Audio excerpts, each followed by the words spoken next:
আসসালামু আলাইকুম সুপ্রিয় দর্শক, ঘরোয়া কৃষক কিষানির পক্ষ থেকে শুভেচ্ছা অভিনন্দন।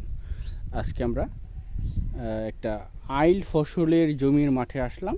দেখেন, একটা আইল ফসল করা হয়েছে।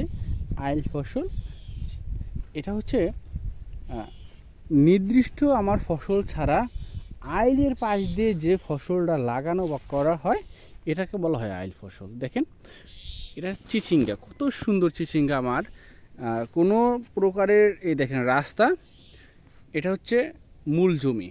সাইডে আমার কিছু জায়গা আছে, পতিত জায়গা।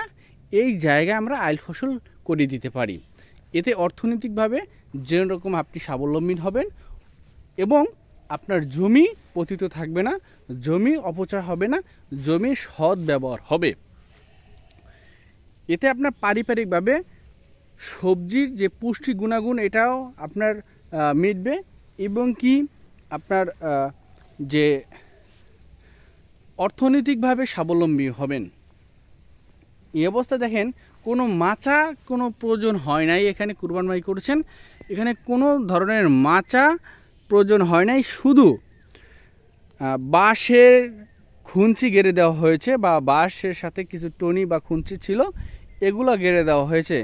এখানে দেখেন অনেক সুন্দর সুন্দর ফল এসেছেন। এই দেখেন, হ্যাঁ, এই যে কত সুন্দর সুন্দর ফল। আমরা এই পতিত সরকারি জায়গা বা পতিত জায়গা, রাস্তার সাইডে বা জমির আইলে যে জায়গাগুলো থাকে অপচয় হয়, নষ্ট হয়, এই জায়গাগুলোতে আমরা এরকম আইল ফসল করতে দিতে পারি। যেমন বরবটি আছে, সিম আছে, চিচিঙ্গা আছে, শশা আছে, হ্যাঁ, এরকম আমরা করে দিতে পারি।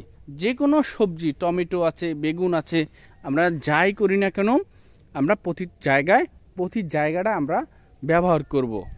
খোদা হাফেজ।